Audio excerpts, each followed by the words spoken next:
queridos alunos e alunas, na aula de hoje a gente vai ver uma continuação, né, da nossa aula de alimentos, onde eu vou falar de classificações e vou falar também das ações relativas então a alimentos, né? Ontem a gente viu então os alimentos de uma forma geral e hoje a gente vai ver a classificação.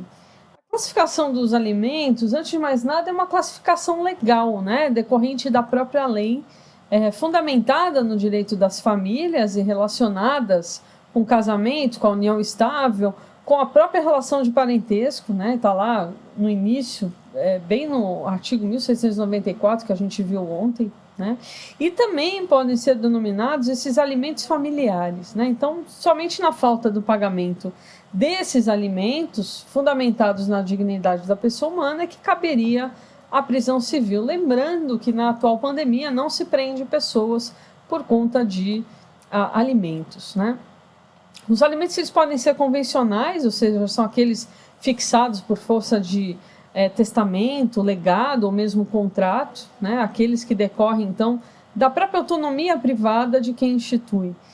Esses alimentos eles não necessariamente decorrem da obrigação alimentar fixada em lei e não cabe, por óbvio, prisão civil por conta da falta de pagamento, a não ser que sejam legais. Tá?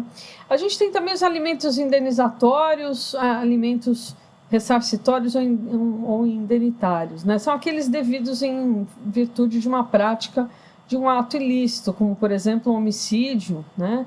E pode-se, então, que as pessoas que do morto dependiam pode pleitear, bastante comum, né? Entra com ação contra o Estado, por exemplo, né? Se for morto, estava andando no meio da rua, o PM atirou por conta de legítima defesa e acabou, por exemplo, atingindo uma pessoa. Vários casos, né? Isso ocorre.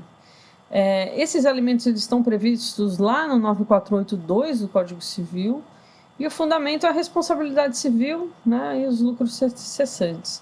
Também, claro, não cabe prisão civil pela falta de pagamento desses alimentos, pela própria jurisprudência e entendimento do tribunal, né? Com relação à finalidade, os alimentos eles podem ser definitivos ou regulares, né, aqueles que são fixados de forma definitiva por meio de acordo de vontades ou sentença já transitada em julgado. Esses alimentos eles podem ser, por exemplo, fixados numa própria escritura de divórcio, né, por escritura pública no próprio tabelionato de notas, né, de acordo com o próprio 733 do CPC. Já os provisórios são aqueles que são fixados de imediato na ação de alimentos, né, e que vai seguir o rito especial da Lei de Alimentos, que é a Lei 5478 de 68. Essa norma não foi revogada pelo novo CPC e permanece em vigor a maioria dos seus dispositivos, né? Então, esses alimentos são fundados nessa obrigação alimentar e, por isso, exigem prova pré-constituída de parentesco, com uma certidão de nascimento, casamento, né?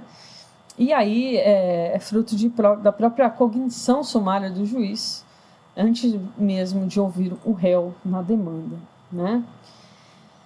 Como a gente falou na aula passada, alimentos provisionais são aqueles que são fixados, então, em outras ações que não seguem um rito especial, né, visando manter a parte desses alimentos no curso da lide, né? Então, é importante dizer que no novo CPC está lá no artigo... no Código Civil 1706 do Código Civil e no CPC, na tutela de urgência ou emergência, artigo 300 a 311 do CPC. A gente vai ver as ações também mais para frente, ainda nessa aula, né, ainda no dia de hoje. A gente tem os alimentos transitórios, né, que são vistos pela própria jurisprudência do STJ, fixados por um determinado tempo. Então é bastante comum quando ex-cônjuge, por exemplo, a mulher deixou de trabalhar, ficou anos sem trabalhar. Esses alimentos são transitórios, se ela for jovem, por 2 anos normalmente. Por quê? Porque aí a mulher volta ao mercado de trabalho, né? Então ela recebe por 2 anos esses alimentos, faz uma pós-graduação para se recolocar no mercado de trabalho, tá? Lembrando aqui, pessoal, que a prisão Civil, ela é de 1 a 3 meses, né? E é, obviamente, relativa aos alimentos definitivos, né? Os provisórios também têm essa aplicação de acordo com o próprio artigo 531 caput. Em relação aos provisionais, né, não há qualquer disposição no Estatuto Processual com relação a essa prisão, por isso que tem uma discussão aí com relação a isso, né? Então, somente nos alimentos definitivos e nos alimentos provisórios que a gente vai ter esse tipo de prisão. É importante a gente fazer um parênteses aqui, né, com relação a alimentos provisórios e provisionais, né? Os alimentos provisórios são aqueles que são fixados provisoriamente, ou seja, antes da sentença na ação de alimentos que segue o rito especial da ação de alimentos, né? A lei de alimentos está lá, a lei 5478/68, e ou seja, e você pede então aqueles alimentos provisórios e que são fixados pelo juiz antes da sentença, ok? Preciso para isso de prova pré-constituída relativa a parentesco, ou seja, eu vou juntar uma certidão de nascimento, vou juntar uma certidão de casamento. Ela tem uma natureza de antecipação dos efeitos da sentença, ou seja, ela tem um quê de tutela de urgência satisfativa, antecipando então esses efeitos da sentença definitiva.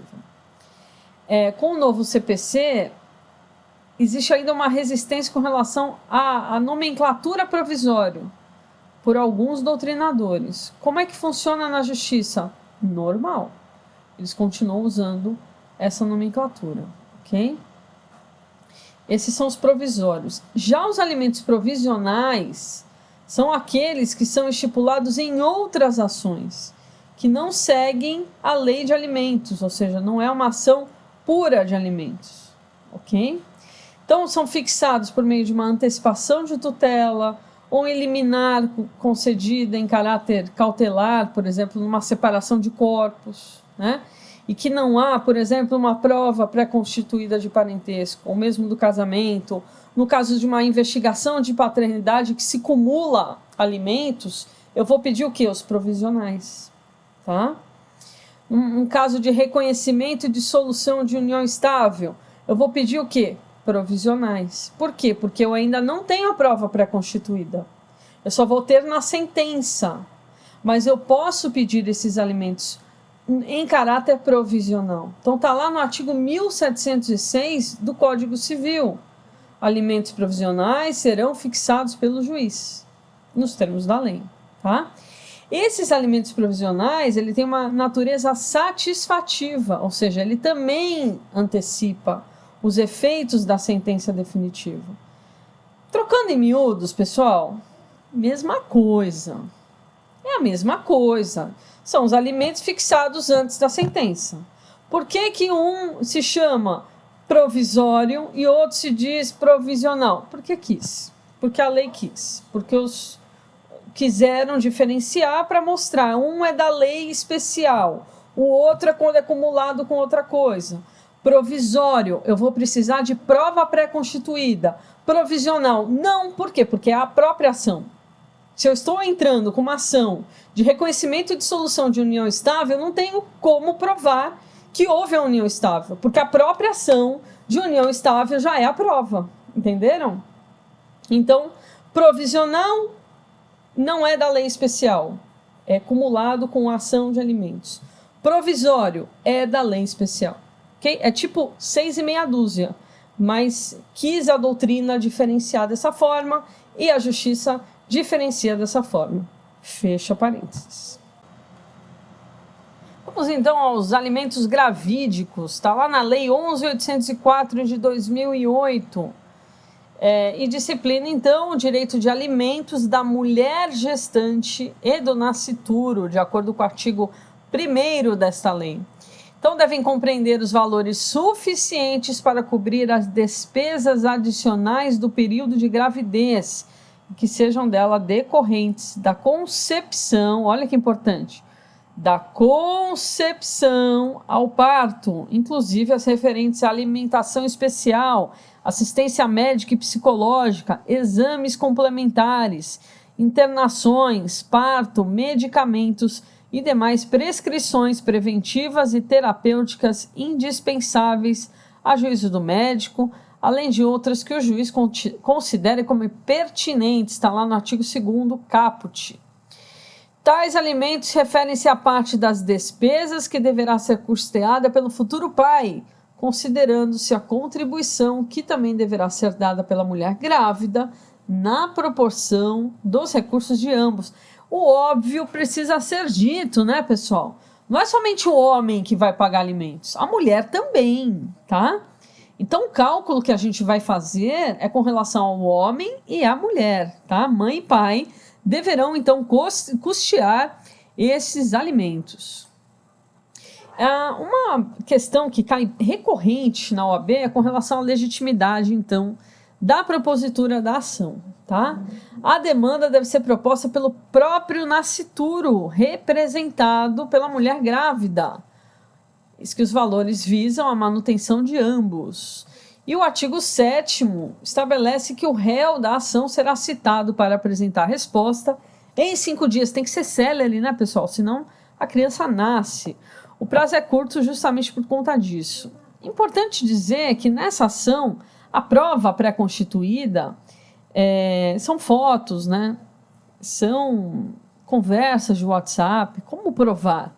Eu posso fazer exame de DNA? Não, né? Poderia até, mas é extremamente perigoso, tanto para a mãe quanto para o feto. Desta forma, a ação ela vai dar indícios de paternidade, né? Então, eu vou mandar conversa no WhatsApp, eu vou juntar fotos, né? Então, eu já fiz algumas ações assim, e a prova é realmente complicada, mas os juízes normalmente aceitam, hoje em dia, né, Facebook, status, em um relacionamento sério, né? O próprio fato de estar em um relacionamento sério com a pessoa e a outra pessoa também se diz em relacionamento sério, já demonstra aí essa questão da própria legitimidade, né, e da própria ação em si, ok? Então, a gente vai ver agora as ações de alimentos, né, só para a gente, então, relacionar a questão processual. Vamos lá. Vamos, então, às ações de alimentos. Então, é importante dizer que a ação de alimentos é de rito sumário especial, de acordo com a lei especial da ação de alimentos, que é a 5478 de 68. Ela é semelhante ao rito do JEC, né?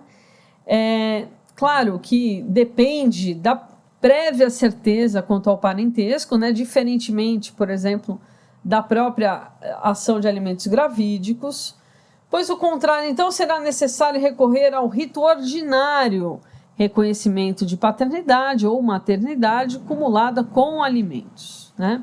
Então, é importante destacar que o alimentante tem certa presunção de pobreza, porque ele está pedindo alimentos. Então, se ele não tem dinheiro nem para comer, que dirá para pagar custas, certo?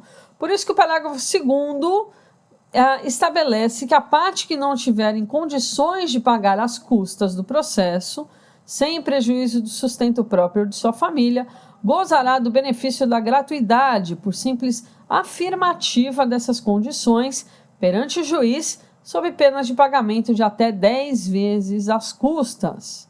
Essa presunção ela se mantém até que o alimentante entre com ação de impugnação ou com medida de impugnação, lá no parágrafo 3º, mas mesmo a impugnação deverá ser feita em autos apartados, de modo a não suspender o curso do processo de alimentos, de acordo com o parágrafo 4º. Aqui, leia-se autos apartados quando tinha-se, óbvio, o processo físico. Hoje a gente tem o processo digital e ele vai correr, então, de forma apartada digitalmente. O rito dos alimentos aos menores se estendem aos maiores incapazes, de acordo com o artigo 1590 do Código Civil. A gente vai ver agora as principais ações de alimentos na sequência. Então, a gente tem a ação de fixação de alimentos, que é a mais clássica, né? O alimentado, então, ele vai colocar as suas necessidades, provando apenas o parentesco ou a obrigação de alimentar do devedor, quanto ganha aproximadamente, ou os recursos de que dispõe, de acordo com o artigo 2º. Se o alimentante não indicar advogado, o juiz vai designar, desde logo, defensor público ou terceiro apto. Igualmente, deve conter a indicação do juiz a quem for dirigido, histórico sumário dos fatos, num pedido apresentado em 3 vias. Isso na época, claro, né, do processo físico. Deve ainda inicial conter o pedido de alimentos provisórios a ser analisado pelo juiz. Como eu falei, alimentos provisórios em torno de 80% daquele pedido que a gente fecha no final, tá? Ao receber a inicial, o juiz fixará desde logo alimentos provisórios a serem pagos pelo alimentante, de acordo com o artigo 4º.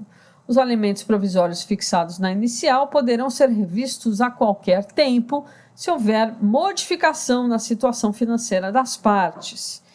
Eles são devidos até a decisão final, até o último recurso disponível processualmente. Por isso que é tão importante chegar quanto mais próximo os alimentos provisórios, quanto mais próximo do pedido final, ok? Já a ação de revisão de alimentos, ela segue o mesmo rito da ação para fixação de alimentos e está lá no artigo 13 da lei. Aplica-se igualmente, no que couber, as ações ordinárias de desquite, nulidade, anulação de casamento e revisão de sentenças proferidas em pedidos de alimentos e respectivas execuções. Ainda existe aqui o desquite, porque naquela época, em 1968, existia desquite, tudo bem?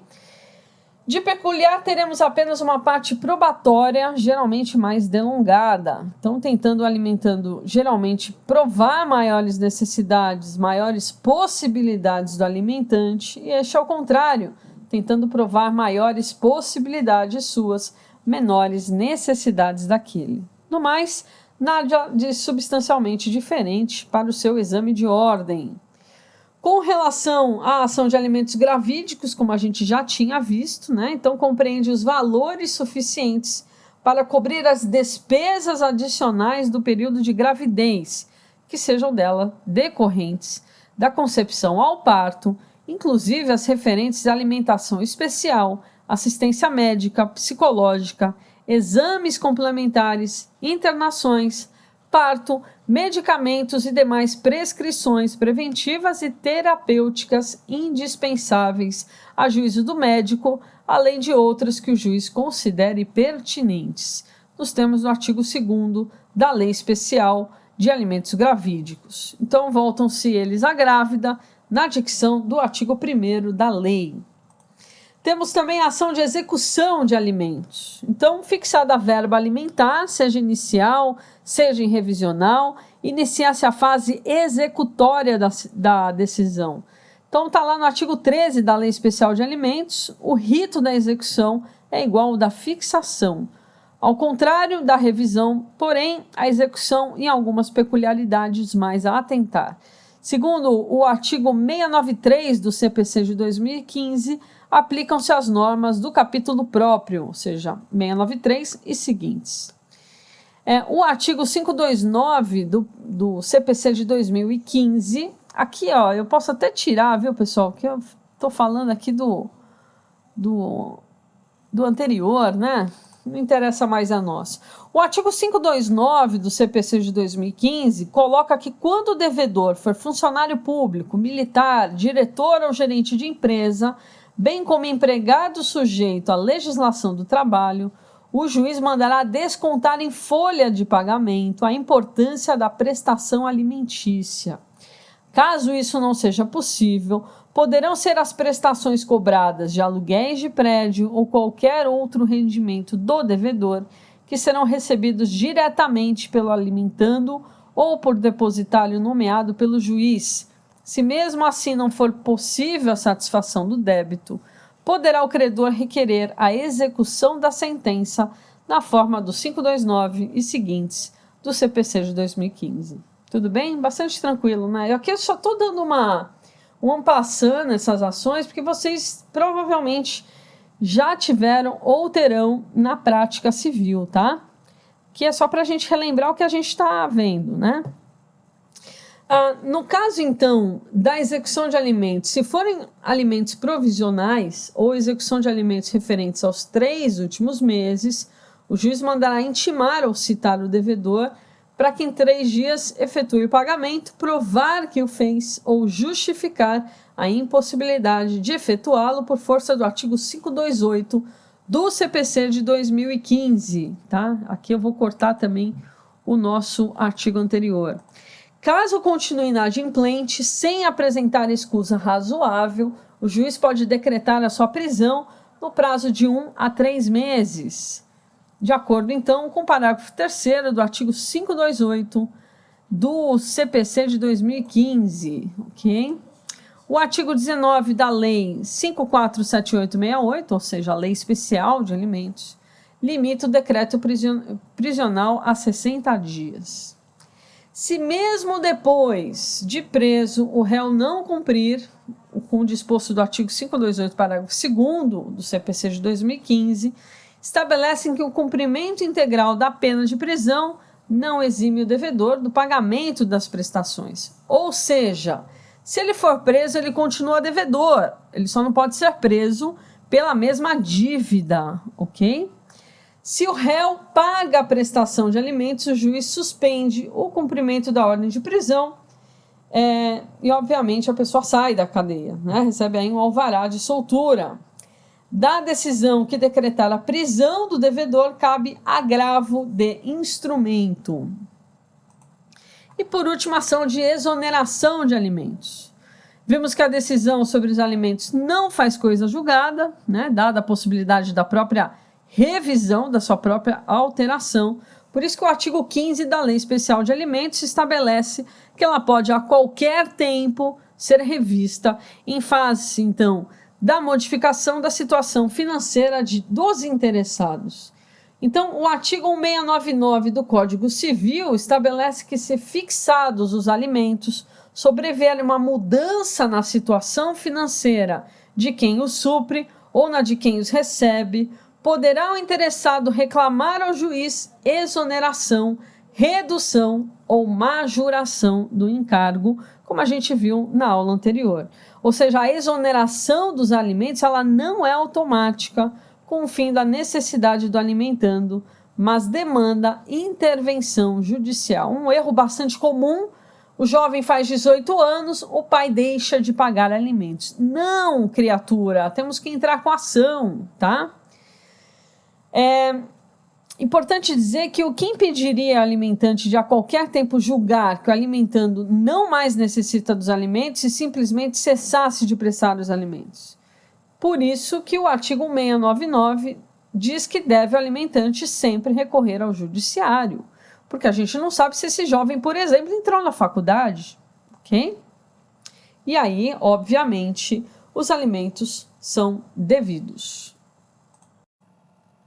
Bom, pessoal, fechamos a aula de hoje. Eu queria dizer que vou deixar também uma série de exercícios que eu daria em sala de aula em grupo, que se chama PBL. PBL é o Problem Based Learning, que quer dizer que são casos e, através dos casos, vocês trabalham com o estudo, né? Nesse caso aqui, com a lei referente, então, a alimentos. Então, eu vou deixar para vocês 5 exercícios, 5 PBLs, e eu vou dar o prazo de 2 semanas. Como é bastante coisa, né? Vou dar o prazo de 2 semanas para vocês entregarem para mim via AVA, ok? E ele vai fazer parte também da nossa P2, né? Não sei quando que a gente vai poder voltar, né? Mas, enfim, pelo menos a gente já garante aí esse PBL que seria o que seria aplicado em sala de aula. Tudo bem, pessoal? Nos vemos, então, mais tarde no Zoom e até mais. Tchau, tchau.